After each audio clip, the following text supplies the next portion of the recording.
Welcome back to another lore pack video discussion. Now you may be thinking, what's this? This does not seem like Skaven and Empire, which of course I did promise. Well sir, you'd be right to assume that. This lore pack is the Tyrant and the Warrior. My own doing, so I can take props for it, thank you very much. But anyway, I was going to do a video talking about the Skaven and Empire lore pack, but I realised looking into it a bit more that it's going to be a long one, so I thought I'd push it back a bit and maybe talk about it another time. Trust me, it's going to be a very interesting one to talk about.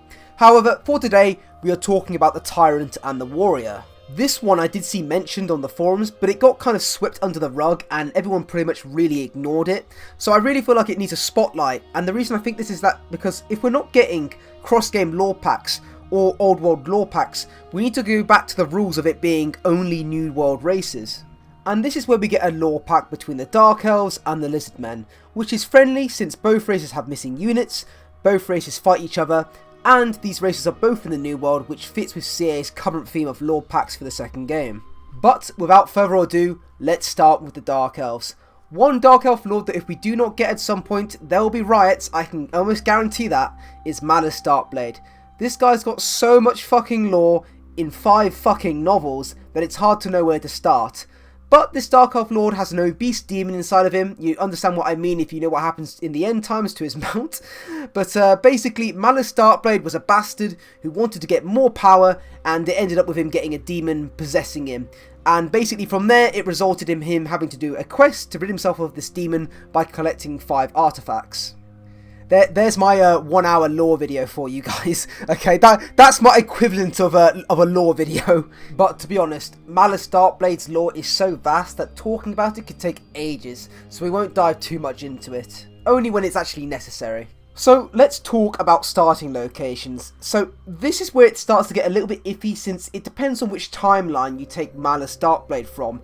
But personally, I'm looking at it from a fun perspective and a perspective where, you know, gameplay wise, it's actually going to be fun. Now, of course, the first location is Nagaroth. Woo, because we definitely need another Dark Elf Lord starting there. But basically, if Malice Darkblade starts in Nagaroth, gameplay wise, this is just going to be shit. Not very exciting and not really anything new for the player. However, yes, Nagaroth is possible. The reason this is because, of course, Malice Darkblade has his Warp Sword of Cain, and it's an iconic weapon that would really fit his playstyle in battle. And if he does have this sword, it's kind of mean like lore-wise we're near the end of basically his books, and starting in Nagaroth actually would make sense, but CA, please don't do it. Other starting locations would be Ulthuan. This one's a little bit more exciting because yet again it would give Alarielle and Tyrion a bit more to worry about than just the Vampire Coast, but really it's basically just Nagaroth across the pond. Last location I would say is in the Southlands, because right now we neither have Dark Elves or High Elves there, and if we put Malice in Lustria, you're just asking for a quick death. Malice in the Southlands would be very unique and interesting. Now I know the Southlands is already getting a bit full, but if we're not having Araby or Dogs of War, it makes sense to spice it up a bit and put Malice there.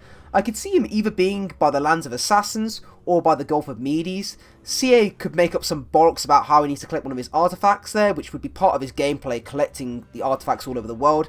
And this would of course then tie into the Lizardmen part of the DLC, with them trying to stop him. I know that might not be lore friendly, but CA made the Vampire Coast, so they have some freedom with lore. Anyway, moving away from starting locations, let's talk about Malice on the battlefield. Now, of course, Malice has a mount called Spite, a nice fat cold one, which is bigger than others. Of course, on his mount, he would cause fear and terror, also allowing him to traverse the map a little bit faster, but maybe not as fast as a normal cold one, because, of course, he would have more armor and melee defense on that fat, thick cold one.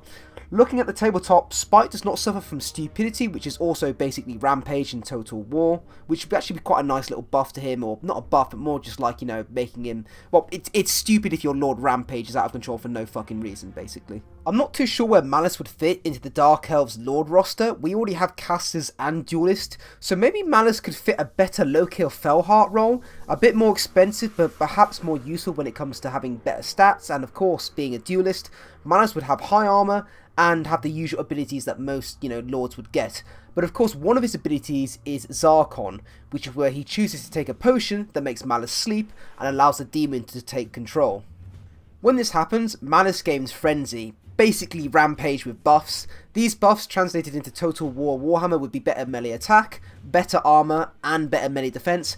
However, when Malice does this, there are two things to take note of. The first is that Malice can't come out of this frenzy when he does it, basically, so he's stuck in this frenzy mode. And the second is that he can attack nearby friendly units.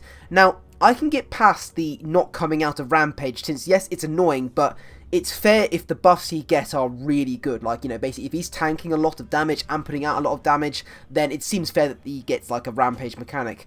However, dealing damage to friendly units, I however feel sort of like should stay on the tabletop. Otherwise, make all fucking units that Rampage attack friendly units, which of course we all know would be fucking nuts.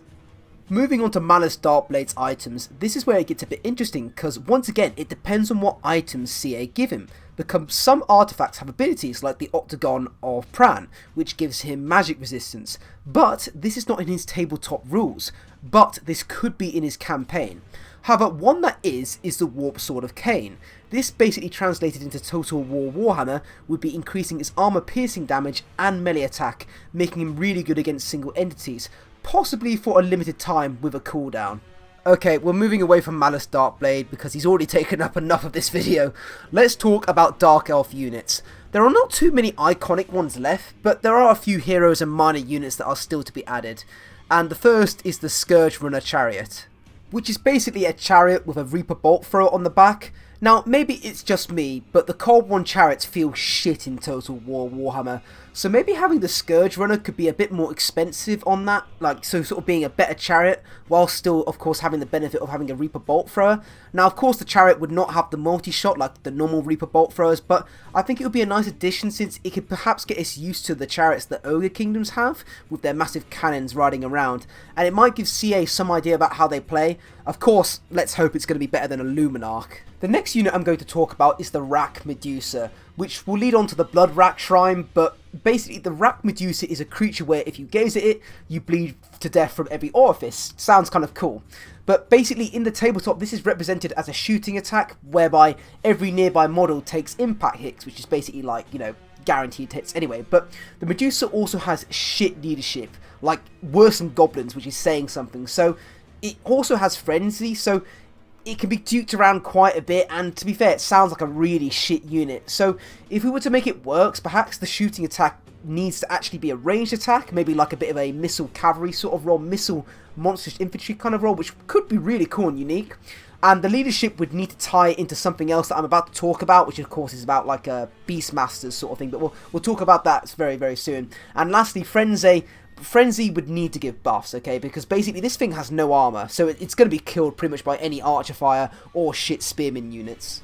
However, this leads me on to the Blood Rack Shrine, which is basically a chariot similar to the Cauldron of Blood, but does a few more things. First, it can charge about and do damage like normal chariots, it would have decent armor, but also gives nearby leadership to units and minus leadership to enemies, so it'd be quite good against, like, factions like Skaven. This shrine also has the same shooting attacks as a normal Blood Rack Medusa, which is where the Medusa becomes more viable since this thing can protect the Medusa more with its high melee defense and armor.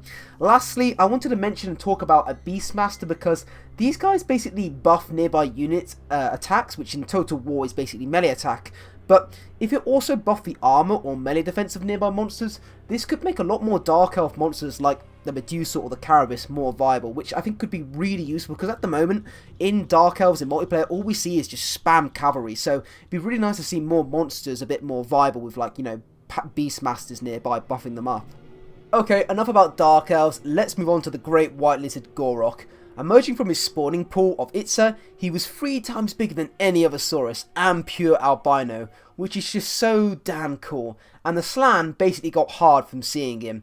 Not knowing fear or pain, Gorok is a beast of a Saurus, never running from battle or even being knocked over by the sounds of it. As for starting locations, Gorok would of course start in Itza. Now I know this has its problems because Lustria is on the verge of being way too overpopulated, also with the Cult of Sotek there being another Lizardmen faction, but of course the way the DLC would work is that one of Malice Darkblade's artifacts could be near to Itza in some temple, leading to the chance of Malice and Gorok meeting in battle. But to be honest, they really do need to increase the size of Lustria in the Mortal Empires campaign to work. In the Vortex, it's actually not too bad, and I can actually see this working perfectly. Let's talk about Gorok in battle and on the tabletop. Now, he's a fucking beast. Basically what all Footlords should be like in Total War Warhammer. Just to put it in perspective, this guy has the same toughness as Slan, Mazdamunde's mount, which has like 160 armor, so Gorok would fit really nicely in the Lizardmen for being the tanky as fuck lord. Basically the last thing you want to kill when facing an army with him in. Gorok would have decent stats all around, with his armor and melee defense really setting him apart from any other Lizardmen lord. He also has scaly skin, which in Total War Warhammer basically translates to missile resistance. He also has resilient, which basically could be given as a passive or a buff that basically gives him physical resistance. That of course could have a cooldown, but I think it's more better as a passive that he just has physical resistance due to his skin. Lastly, looking at his magical items, this is where Gorok really shines. He has his Shield of Eons, which basically gives him charge defense against all, and personally I would also love to see an ability called Immovable, where he can't be knocked over when compared to other Lizardmen lords. Basically he has an incredible mass and wouldn't be able to be pushed over. And lastly, his Mace of Ulumak would be an ability that gives Gorok high melee attack increase and maybe some more AP. I just feel like melee attack on its own isn't very good, but if he had some AP in there, it would definitely make him a decent lord that could definitely stand up against, you know, other lords maybe perhaps trying to snipe him out. Moving on, we have Lizardmen units. Now, Lizardmen, similar to the Dark Elves, have few units left to be added, and two really stand out. And the first is the Razordon hunting packs. These guys would fit maybe a similar role to the Bastillodon Ark of Sotek. They basically have a rule on the tabletop where they can shoot their spines in all directions. They never really hit, but they could still do some damage when they do. In Total War Warhammer, I could see them being seen as more of a defensive salamander hunting pack, with scaly skin, having those spines of course, and possibly more effective in combat. Lastly, we have Troglodons, the blind creatures that use their whiskers to track motion. They're known to spit acid bar, which helps them sort of triangulate their prey's location, and on the tabletop this unit was apparently very shit, very slow, and barely hit anything, but it did have an ability called Primeval Roar, which allowed nearby units to do extra attacks. So I think in Total War Warhammer, we could make this unit work. First of all, the Troglodon could be feral, so you could just take one that has, you know, no mount or no skink on top of it, you know, basically having rampage, or you could give it a skink riding it, which of course would stop the rampage. It also would have a breath attack, which if it hits a unit, it stops that unit from going into stalk or unspotted, whilst doing some poison damage and, you know, some damage anyway overall. Lastly, Primeval Roar would buff nearby troops with melee attack, allowing this unit to be more of a support role than a mainline attacker, because, you know, you want it to differ from a Carnosaur. Anyway, this is where this video ends. Let me know what you think of the Tyrant and the Warrior. Let me know if you agree, and also let me know if you disagree, because I really love reading all the comments, and if I don't respond, it's because I'm probably busy, or I'm just not getting the notification because YouTube's a bit funny. But I really do appreciate all the comments I got on the last video, so, you know, please do comment down, even if you think it's a, you know, chance that it will never happen in Total War Warhammer. Say it anyway, because as I say, the reason I made this video is because somebody said Malus Darkblade, and it sort of, you know, light a spark in my head, and I was like, oh shit, actually, you know, do you know what, why isn't Malus Darkblade actually already in the game? So I decided to make this video. But thank you very much for watching, and I'll see you next time.